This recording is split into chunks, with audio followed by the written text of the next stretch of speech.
Wallis Simpson, scheming seductress or history's most ill-judged woman. I don't remember any love affairs like that anyone would know about. Keep your love affairs secret. She was accused of being a whore and a harlot, a Nazi and a gold digger. Twice divorced and once Britain's biggest hate figure, forever portrayed as the woman who made the king give up his crown. A few hours ago, I discharged my last duty as king and emperor.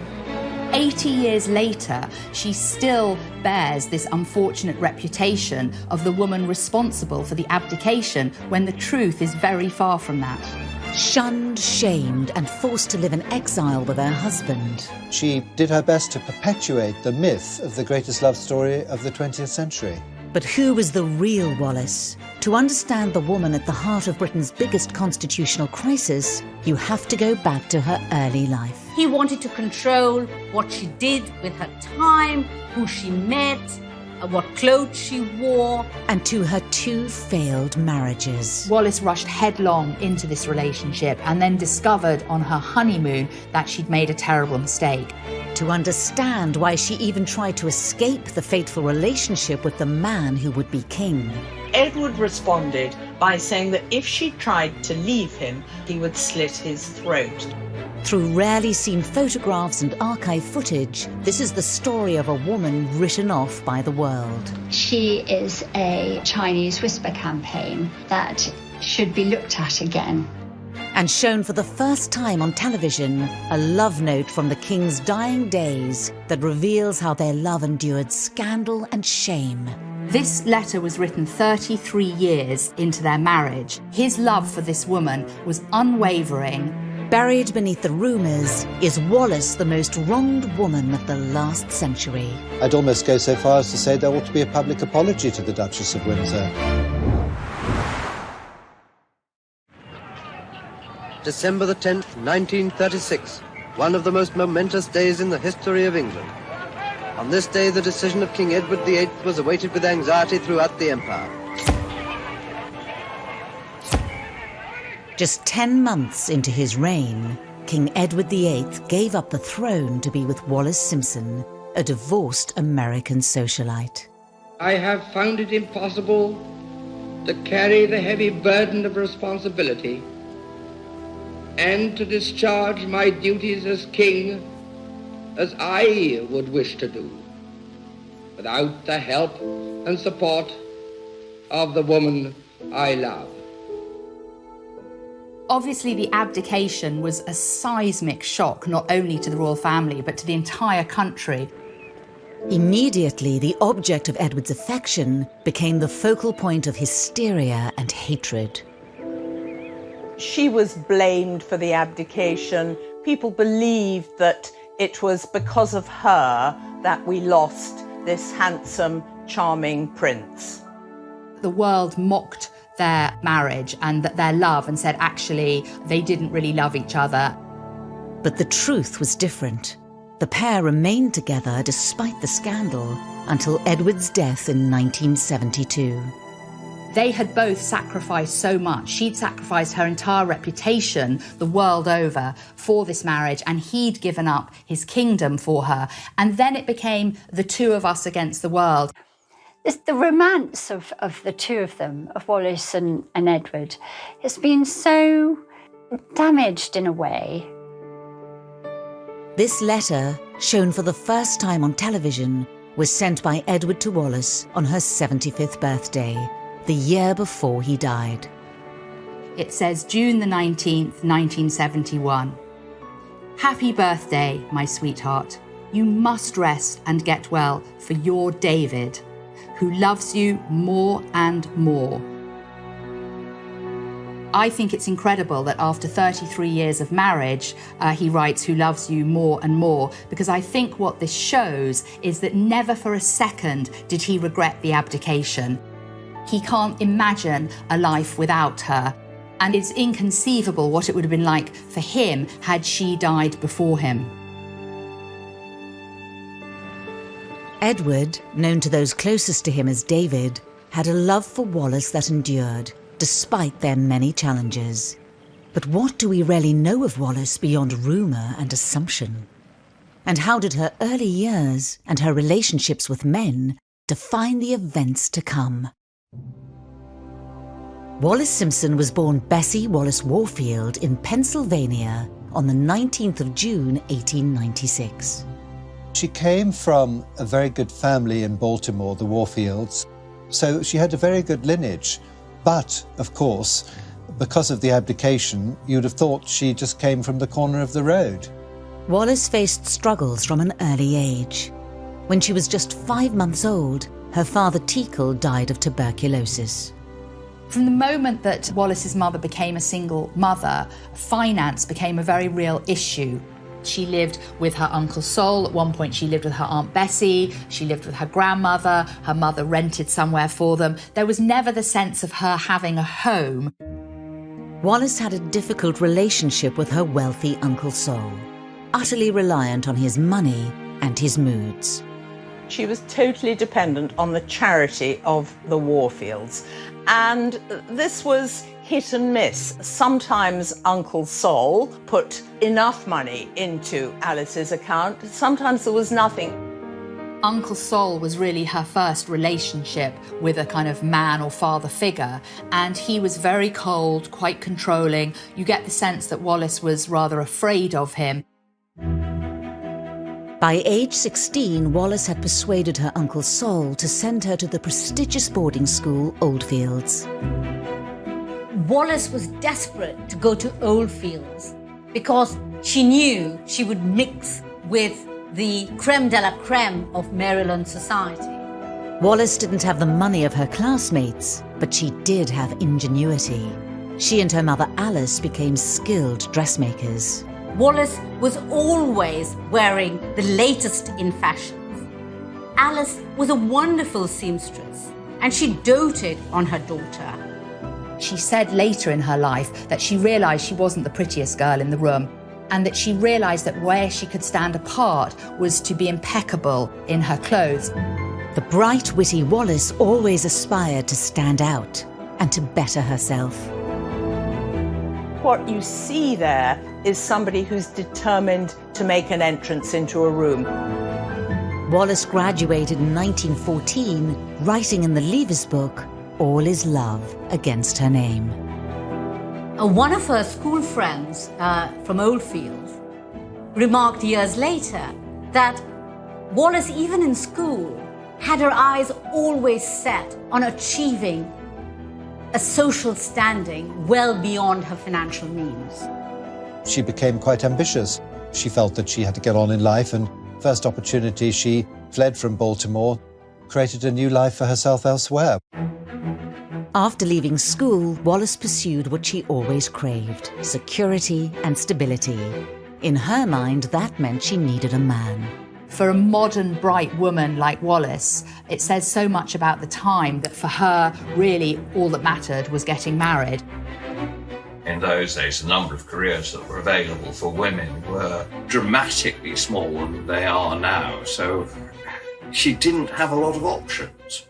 When her cousin Corin invited her to go to Pensacola in Florida, the naval base where her husband was, Wallis jumped at the opportunity. She was only 19, but it was there that she met a handsome young aviator, Win Spencer. Win Earl Spencer was the son of a stockbroker, and he was somebody who was seen as glamorous, he was wealthy, he was somebody who was very attractive. Earl Winfield Spencer, known as Win, was 8 years older than Wallis, then just 19. The relationship progressed rapidly. I think she rushed into it to get away from her family and get another rung on the ladder of life. Win appeared to be a man who could protect and provide for Wallis. Within just 5 months, they were engaged. She felt proud of the fact that from all the girls in her year who left, she would be the first to be announced to be married. It was a sort of society wedding as far as Baltimore was concerned. It was reported in all the papers. After the death of her father and her time with her controlling uncle, was Wallis driven by wealth or craving a sense of belonging? You can see the idea of somebody who has these incredibly high goals, a great sense of self, a great sense of status, but also how she's going to achieve those goals. Yet Wynne was not all that he seemed. Quickly, cracks appeared in the relationship. Wallis rushed headlong into this relationship and then discovered on her honeymoon that she'd made a terrible mistake. Her new husband was an alcoholic, and devastatingly for Wallis, he would get very cruel and abusive when he was drunk. He got very jealous. It was an absolute nightmare for her. After enduring 5 years of unhappiness, Wallis took a groundbreaking step, announcing to her family that she wanted a divorce. That, of course, was something which people did not on the whole do in those days, not young ladies of her position in life. Both her uncle and her mother were absolutely furious, and they would not show her any sympathy. The line in those days was, you'd bring shame on the Warfield family if you get divorced. Nobody in the Warfield family has ever had a divorce. Wallis was trapped with a man she didn't want to be with, and by a family who refused to let her leave. In 1924, in what she described her Lotus year, she escaped to Shanghai. Of course, in the days before jet travel, for a woman to shuttle between Shanghai and Peking, as it was then, present-day Beijing, was unusual. And it was a very lively world. Shanghai had a particularly high reputation for fun lifestyle. It was during her time in China that Wallis is rumoured to have had relationships with various distinguished men. There was one man in particular who Wallis had a relationship with, a man called Lieutenant de Zara. And when he wrote his memoirs years later, he wrote about how terribly powerful and charismatic Wallis was. Whether a calculated ploy or through genuine interest, Wallis did her homework on the men she wanted to get to know. Wallis's technique was actually to read up about a man she was due to meet. She would read up everything that they'd done in advance, and it made many men feel that actually they were the centre of the world. Aged 29, Wallis returned to the US and after 11 years finally got a divorce from Wynne. Yet despite escaping one man, her financial future was controlled by another. Her Uncle Sol cut Wallis out of his will, and an inheritance of $5 million. Once again, Wallis looked for security elsewhere. She established residency in Warrenton, and while she was there, she met this handsome, tall, blue-eyed, Anglo-American married man called Ernest Simpson. Ernest was in charge of the shipbroking office in the City of London. Rather than having the low salary of a military officer, he was a businessman. I think the number one thing Wallis saw was security. Wallis was really worried about how she was going to make ends meet. She'd seen how her mother had suffered. She wrote to her Aunt Bessie, to whom she was very close, "I like him and he will be kind, which makes such a difference." Ernest Simpson left his wife and young daughter to be with Wallis. I think it's easy to see why Ernest was attracted to Wallis. She was such fun. She was the life and soul of a party. Ernest was completely blown away by Wallis. Aged 32, Wallis moved to London to be with Ernest, and they married in Chelsea Registry Office. Now, with everything she longed for, she threw herself into London life. She had been drifting for quite a long time up to that point. She began to entertain and she began to learn the ways of London society. They moved into a beautiful flat in Marble Arch.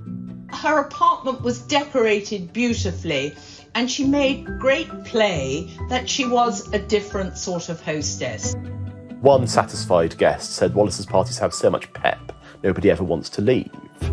Wallis had created an apparently stable life for herself with Ernest, But it wasn't long before everything changed. Suddenly, the introduction of Edward into their lives, his kind of dazzling orbit, actually uprooted all her security. From then on, things were never going to be the same again.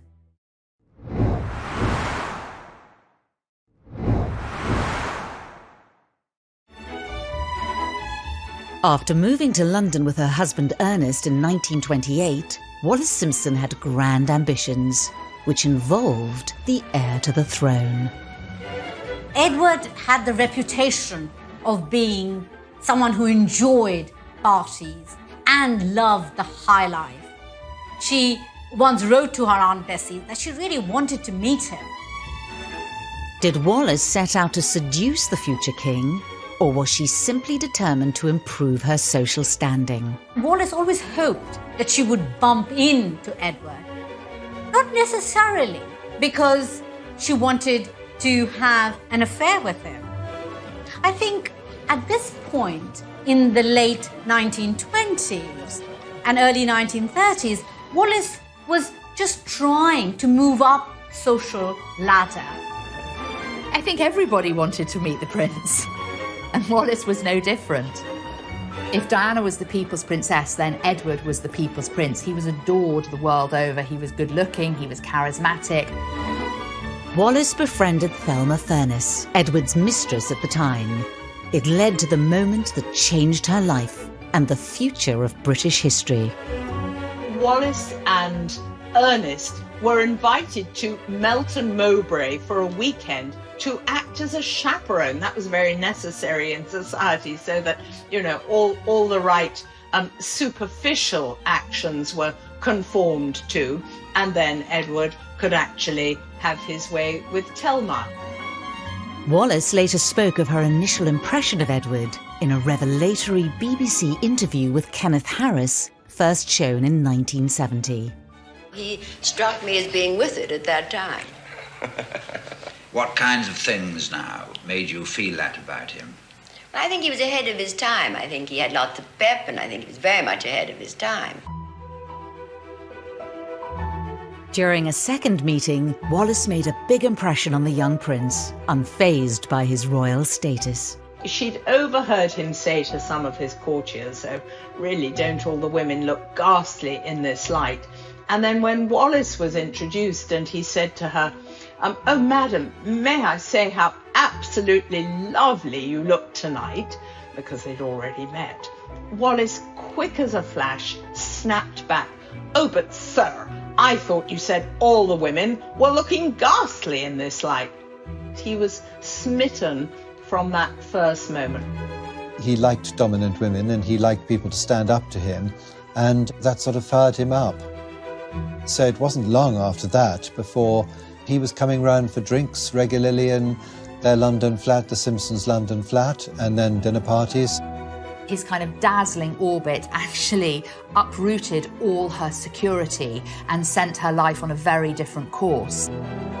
Both Wallis and Ernest quickly became absorbed into the prince's royal world. To be in that milieu was very exciting for her, and Ernest enjoyed that very much too, and in fact benefited from the social connections with his business. It was a kind of a very racy scene. The jazz clubs and sort of people playing the piano late at night and cocktails. Edward offered Wallis acceptance and a passport to an intoxicating lifestyle. She would later describe Edward as an open sesame to a new and glittering world. She did write to her Aunt Bessie to say she thought it was almost too good to be true. So what was it about Wallis Simpson that meant the prince was so desperate to be in her company? Edward at this point loved everything American. What he really liked was American society and American women, and he liked married American women. She was very well educated. She was far brighter than the Duke and better read. And the people that I spoke to who met them both said you prayed to be seated next to Wallis at a dinner party because she was fun and lively and the ball always came back over the net. Though Wallis had become further ingrained into Edward's life, he was still in a relationship with Thelma. And Wallis, of course, was with Ernest. Then there was a critical moment when Thelma had to go away. So she invited Wallis to, and this is the famous quote, look after the little man. Edward was infatuated, and he doted upon her. She was given a style of living which you could never have imagined she'd have otherwise. She was given jewellery, she was given foreign holidays, she was given amazing clothing. Wallis's newly found life of luxury was portrayed in the critically acclaimed 1978 ITV series, Edward and Mrs. Simpson. We'll all take a holiday cruise. Do you like that idea? Sir, I hope you realize what you're doing. Yes, I know exactly what I'm doing. Ugh. You're taking me into an enchanted world. It really is Wallis in Wonderland. For a woman who had seen her dreams snatched away before, this was beyond anything she could have imagined, and all without consequence. Or so it seemed.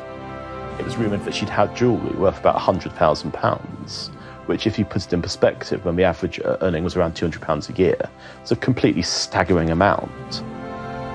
As his obsession with her strengthened, their lives became more entwined. He threw a 37th birthday party for her, and what she didn't realise was how she was never going to be able to extricate herself from this.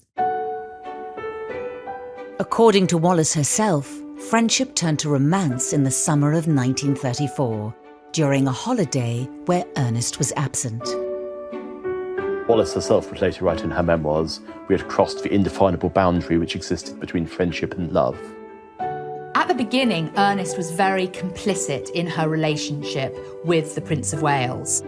As Freda Dudley Ward's husband, who was a previous mistress of the Prince of Wales, said, no one ever minds if their wife is having an affair with the Prince of Wales. So in those circles, it was considered very chic and almost a sort of accolade. And Ernest himself was somebody who, after a very short amount of time, he had his own love affairs and things like that.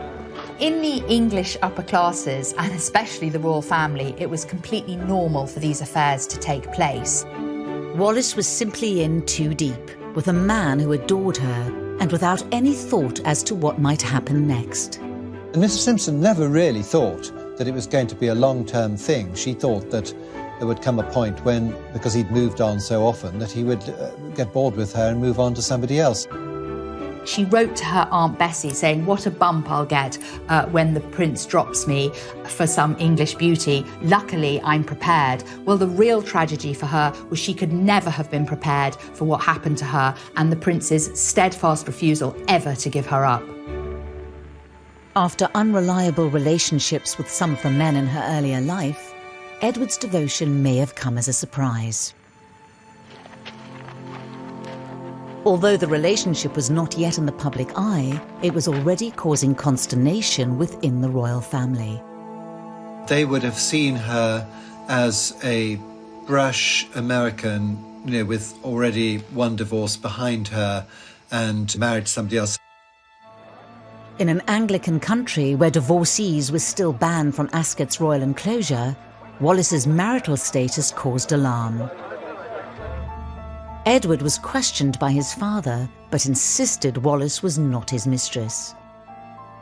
Edward presented Wallis to his parents, George V and Queen Mary, in late 1934. And George V, who was a man of absolute rigour when it came to these things, was off the scale appalled. And he shouted after he'd been introduced to her, "That woman in my own house!" And thereafter he refused to meet her ever again. In 1935, George V remarked to the new Prime Minister, Stanley Baldwin, that after I'm dead, within 12 months, Edward will come to ruination if he carries on. Wallis Simpson was a woman under suspicion. She was even considered a threat to national security, put under surveillance and smeared with scandalous rumours. I think both the government and the royal family were really rather terrified about what they didn't know concerning Wallis Simpson. They were trying to find out something that would enable them to shame her and end the relationship. When the government ran that surveillance, they reported that she was having an affair with a second-hand car dealer called Guy Trundle. There is simply no way that she would have had the space or even the interest in taking on another man. The warning signs were there for Wallis Simpson. The lies and the rumours were growing, and she was making powerful enemies. But perhaps it was her life before Edward which made her ignore them. And yet not even she could have predicted how far he would go for the woman he loved. He became obsessed. It was a total obsession. That letter is such a cry from the heart saying, let me go. Kind of give me back my freedom.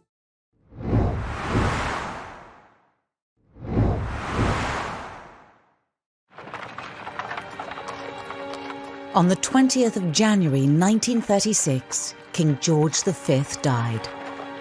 Edward, Prince of Wales, would become King Edward VIII, ruler of the United Kingdom and the British Empire, and Emperor of India.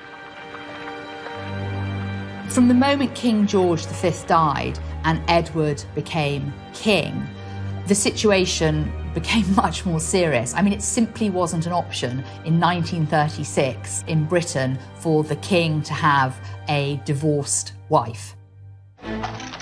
The official announcement of Edward becoming king was overshadowed for those within the royal circle, as he watched with a still married Mrs. Simpson. The tradition, for whatever reason, there is no logic to it, is that the new monarch did not observe his or her proclamation. So it was a breach of tradition, and it was the kind of thing that was observed as being provocative. It was a way of getting Edward's new reign off to a bad start, and also casting his relationship with Wallis in a bad light. The royal family, along with the government, were increasingly alarmed at Edward's seeming lack of commitment to his new role. Edward, as Prince of Wales, was never very keen on royal duties. But once he becomes king, it is expected that he will devote time and effort to fulfilling his royal responsibilities. Instead, Edward spends most of his time planning parties, enjoying life, carrying on as before. Wallis was blamed for Edward's distracted behaviour, and one member of staff reported that he followed her around like a dog. The court, by which I mean the aristocrats, the courtiers, the aides, those people who were advising Edward and who had advised King George V, were horrified by Wallis's influence on Edward. He had a great ambivalence about being king, and in a way Wallis presented the perfect way out for him. Wallis had given no thought to being Edward's wife, despite the status and wealth it potentially offered. I think Wallis always believed that once he became king, it would be quite plain that she would be dismissed, because that's what happened to royal mistresses throughout time. And Wallis never really wanted to be queen because she didn't want all the hard work. And she felt, in fact, when he became king, as he got busier and busier, that this would be the perfect excuse for their relationship to end, because surely now he would have to find a suitable bride, a worthy bride. But he became obsessed. It was a total obsession. She was his obsession and remained his obsession all his life. Wallis's husband, Ernest, knew the situation couldn't continue, and over dinner confronted Edward. While Mrs. Simpson was married to Mr. Simpson, nobody was really particularly alarmed about it, because there was absolutely no question of her marrying the king. The meeting would change that. He went to dinner with Edward and he said, "Are you going to do the decent thing?" He was almost like a paternal figure who was protective of Wallis, saying to the future king, "What are you going to do for my wife?" And Edward said to him, "Rest assured, I shall marry her." Ernest agreed they'd divorce, making way for the king. Wallis was reportedly unhappy that he was ready to give her up, her future yet again being decided by men. But Edward was increasingly open about his love for her. And that summer, it became public knowledge. He spends the summer of 1936 on the luxury yacht Narlin, traipsing around Europe, having an extended vacation with Wallis. It was an extraordinarily bold thing they did, because they'd be wandering around in front of tens of thousands of people and they'd be holding hands and quite obviously affectionate towards each other. The world's media latch on to this story and the intimacy between the new king and this married woman and have a field day. Somebody got a long lens shot. Again, another moment of absolute change when Wallis's hand was seen resting on Edward's forearm, just for a second. But it only takes a second for the click of a camera to get that moment. Only the British press, out of deference to the king, stayed silent. It wasn't until Wallis was in Paris at the end of the holiday that she realised the scandal they'd unleashed. Her Aunt Bessie sent her a packet of clippings from American magazines in which various photographs of Wallis and the king had been published. She had become so talked about that she would be voted Woman of the Year by America's iconic Time magazine. She reads the American newspapers and the foreign media and begins to get a sense of just how unpopular and disliked she was. Wallis wrote to Edward telling him their relationship had to end. I know Ernest and have the deepest affection and respect for him. I feel I'm better with him than with you. And I am sure you and I would only create disaster together. And that letter is such a significant cry from the heart saying, "Let me go. Give me back my freedom." And Edward responded by saying that if she tried to leave him, not only would he follow her to the ends of the earth until he found her, but more seriously, if he didn't, he couldn't possibly live without her. He would slit his throat. I think it's at this point that Wallis realised she was trapped, albeit by a trap of her own making. The royal family were appalled by Wallis, but took comfort in the belief that she wasn't free to marry the king. Then, in October, she was granted a divorce, a decree nisi in the courts. The horrific moment came when it was publicly known that Wallis was trying to divorce Ernest. Suddenly, the horrific possibility of Wallis and Edward getting married was there for the government to get worried about. The government view was Queen Wallis was absolutely unacceptable. She was unacceptable because she would be a divorced woman with 2 husbands living. The church, the royal family and the government said they could not accept Wallis as queen. But Edward said he could not live without her. Wallis dominated Edward in every significant respect except one. He would not give her up. So when it was finally clear that Edward was determined to marry her and was willing to abdicate, to give up the throne. She knew that this was a wrong choice, but she knew she could not change Edward's decision. In desperation, she wrote to Ernest, saying that she wanted to leave England and not return until after Edward's coronation. I think Wallis believed perhaps she could, even at this very late stage, go away. Perhaps even now she could go to China.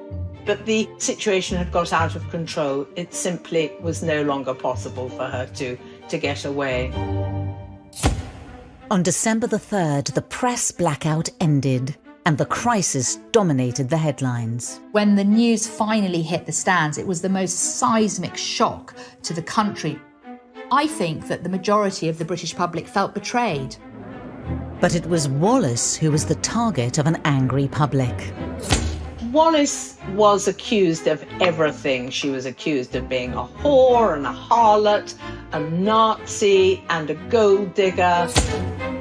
Wallis received poisoned pen letters and bomb threats. She was living in the Regent's Park in Cumberland Terrace. People started throwing stones through her window. She got really scared. She believed that every flashbulb was somebody with a gun who might actually try and assassinate her. And Baldwin also believed that there might be an assassination attempt against her. So it was decided that they had to get Wallis out of the country. Wallis fled to the south of France. Compared to her early life, she'd been living her dream, only for it to become a nightmare. She had to climb out of lavatory windows, she had to lie on the back seats of cars with blankets thrown over her. One of her friends said she left England like a fugitive in a chain gang. Wallis was shocked and Wallis was angry at the way she was portrayed in the British press. She did not believe that she was responsible for all this. In England, the government would still not agree to the marriage. Edward saw no option but to abdicate. Nobody could believe that he was really going to do this. And even his last dinner at Royal Lodge with Queen Mary and his siblings, you get the sense that they were all just engulfed in this kind of shock. They could not believe what was happening. Wallis was about to become forever known as the woman who made a king give up his crown. She would have realised that the world was judging her and that she had become pretty much the most hated woman in the world.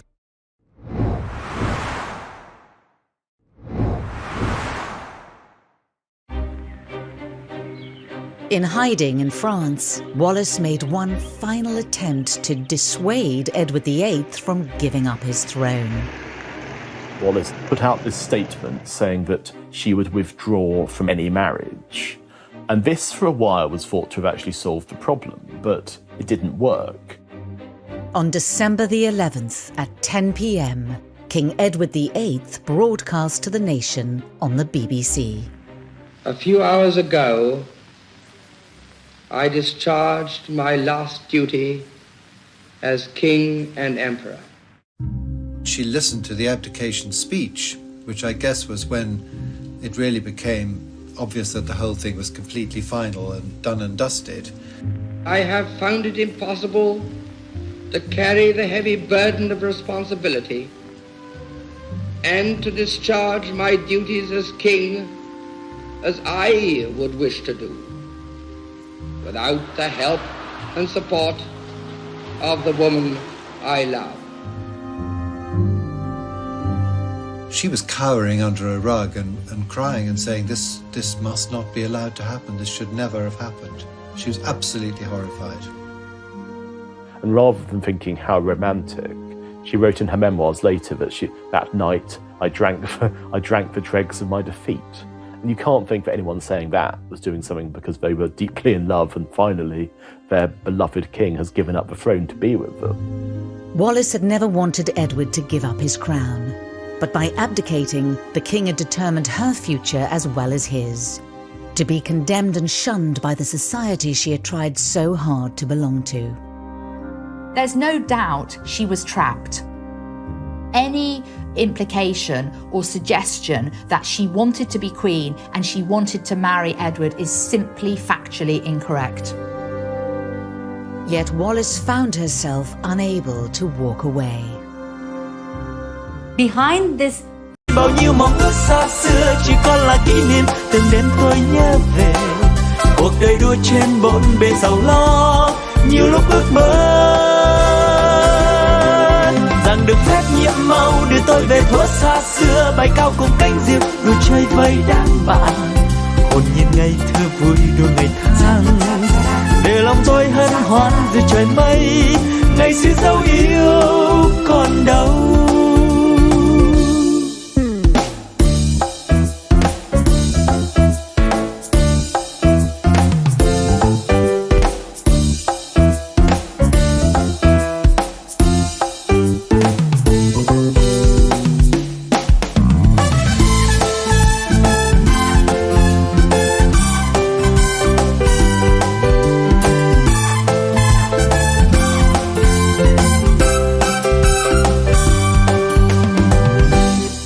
Facade, this iconic, glamorous woman, was insecure, unstable, and desperately afraid of being left penniless and all alone.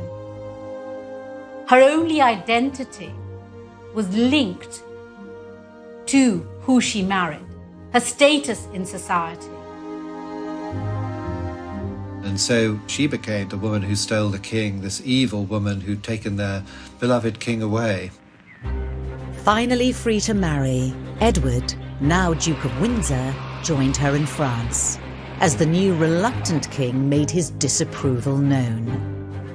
The wedding was, of course, overshadowed by the news that Edward had received the night before that Wallis was not going to get the HRH title. And he literally received this news like a fatal gunshot wound from which he never recovered. By not making Wallis a royal duchess, she would not be curtsied to.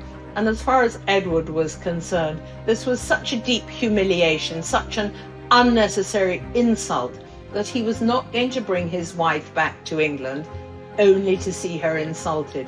So effectively, as long as Wallis did not have royal initials, HRH, they were effectively exiled.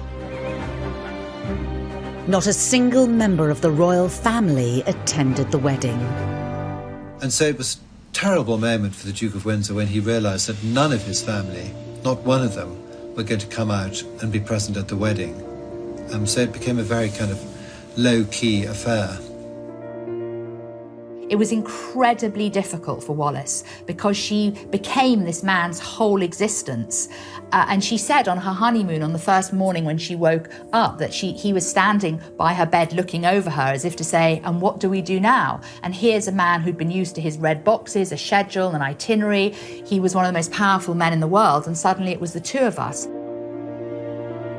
But I mean, they'd been through this huge trauma of the abdication, and the future stretched ahead rather bleakly and very blankly.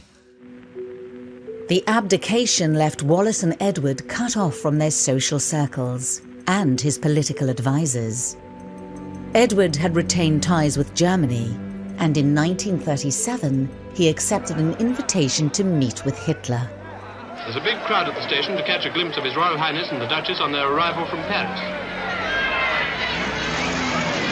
Carols echo in their ears as they drive away to their hotel. The declared purpose of the trip was to study working conditions. The Duke begins his tour of inspection of industrial conditions with a visit to a suburban factory. But there was another motive. The reason that he went was he said to them, will you treat my wife as a member of the royal family? Will you curtsy to her? Will you address her as HRH? He wanted Wallis to experience the pomp and pageantry of a royal foreign tour. At a time when most people could see that the likelihood of international conflict was extremely high, it was an act of colossal folly and colossal vanity. There's a terrible photograph showing Wallis smiling and curtsying to Hitler, a photograph that quite rightly came back to haunt them. This, of course, does not go down well with the royal family and the British public.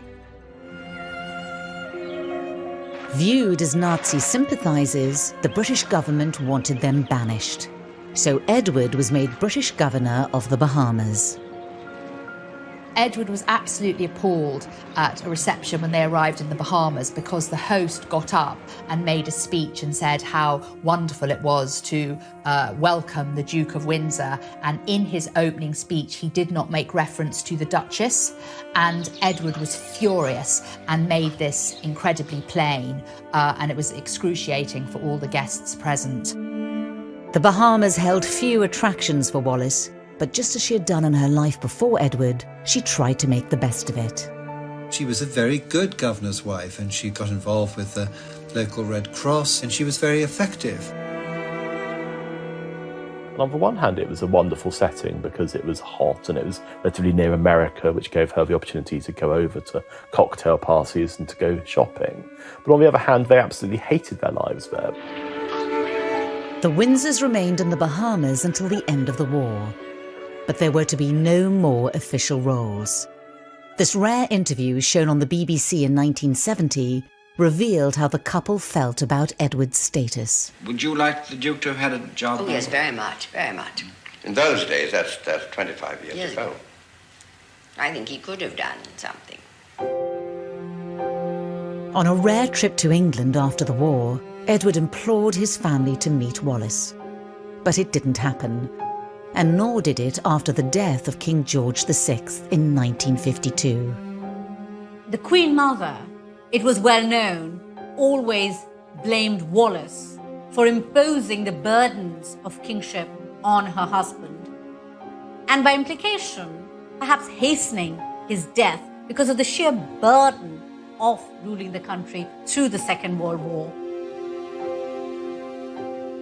Edward and Wallis remained the pariahs. They had transgressed, they had done things they weren't supposed to do, they had embarrassed people they shouldn't have embarrassed. And we call the royal family the firm for a reason, I think, because there is a sense that if you go against these almost mafia-like strictures, you will find yourself in the regal equivalent of the lake with a very large concrete block tied around your feet. Unwelcome in England, Wallis and Edward settled in Paris, filling their time with society dinners and trips abroad. She tried to create a sort of mini kingdom of style in Paris. She tried to entertain. She tried to do things to please Edward, but I think that she was not happy.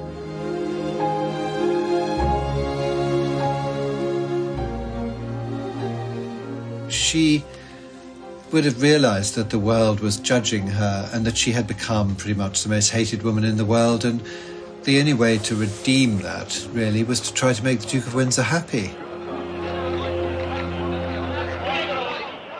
It would be decades later, and in the most tragic of circumstances, that the royal family would offer Wallis some kind of acceptance. For her, it was too little, too late.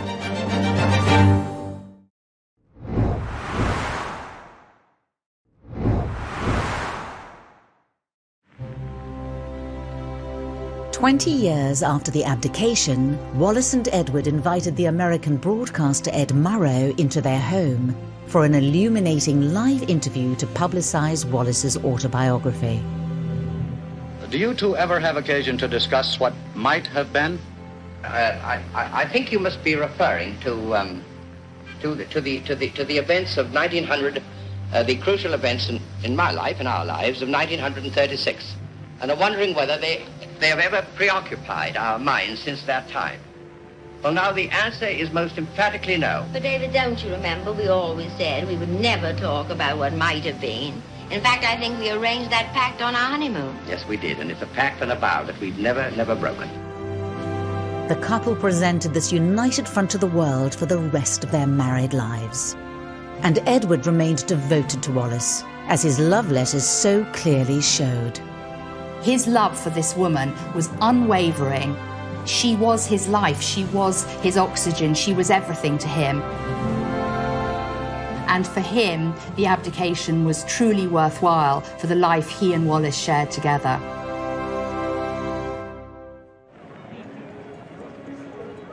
The royal family had refused to acknowledge Wallis. Then in 1967, she and Edward were invited to the unveiling of a memorial to his mother, Queen Mary. 5 years later, as the Duke was dying of cancer, the Queen made her first and only visit to the couple's French home. It was, they emphasized, a purely social visit. The Queen would like to see her uncle and his wife, especially as it was known for some time that he was not very well. It was a small step of the kind of familial recognition that he had always craved for, but had rarely received. This in itself was an historic moment. The first time the woman for whom King Edward VIII gave up the throne of England has been hostess to her niece by marriage, Queen Elizabeth. 10 days later, Edward died. Wallis returned to England for his funeral. It was the trooping of the colour the day before his funeral, which was also their 35th wedding anniversary. And astonishingly, Wallis was asked, would she like to attend the trooping of the colour in a carriage with the Queen Mother, who had been so viciously beastly to her all these years. And to Wallis's credit, she said no. Everything that happened to her then, staying at Buckingham Palace, it being recorded in the court circular, the royal family accepting her, for her, it was too little, too late. Edward gave up the crown for Wallis, but she gave up her reputation for him, and now she was alone. She then watched out of the window as all the troops and the royal family came back to the palace. The next day, she did join the royal family, as Edward was laid to rest. On top of the coffin there was no crown, but a wreath from the Duchess of Windsor. The service lasted half an hour. Then with the Queen, the Duchess of Windsor left the chapel. She wore a very elegant black chiffon veil covering her face, and she was miserable, and she was really worried about what her future would be.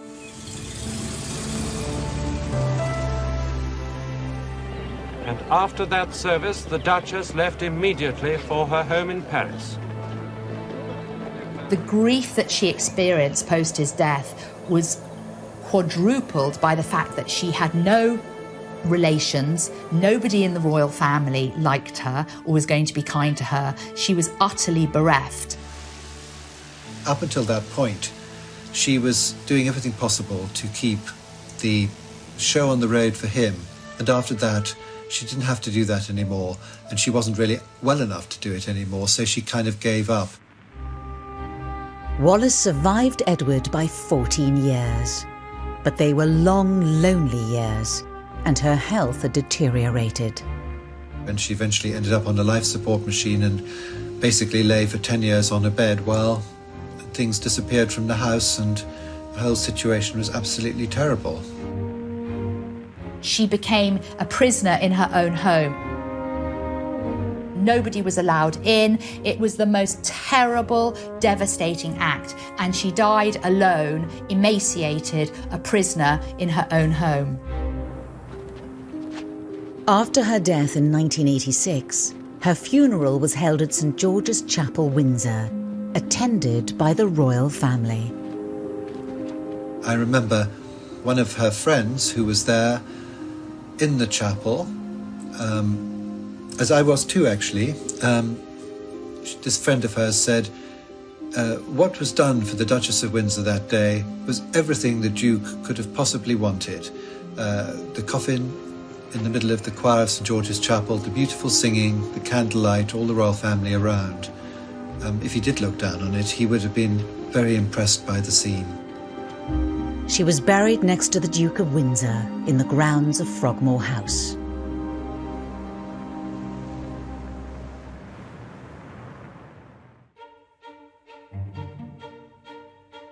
In British history, few romances can rival that of the king who gave up his throne for the woman he loved.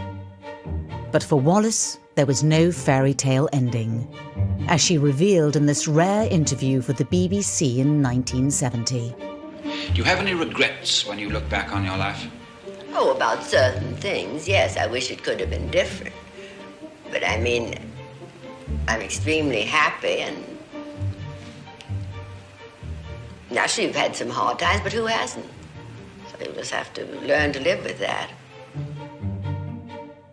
I see Wallis's life as really rather sad because she had to depend on men, and she was blamed for the abdication, for a constitutional crisis, when actually it was Edward, it was the king, who was the one hunting her, who was so desperate to have her by his side.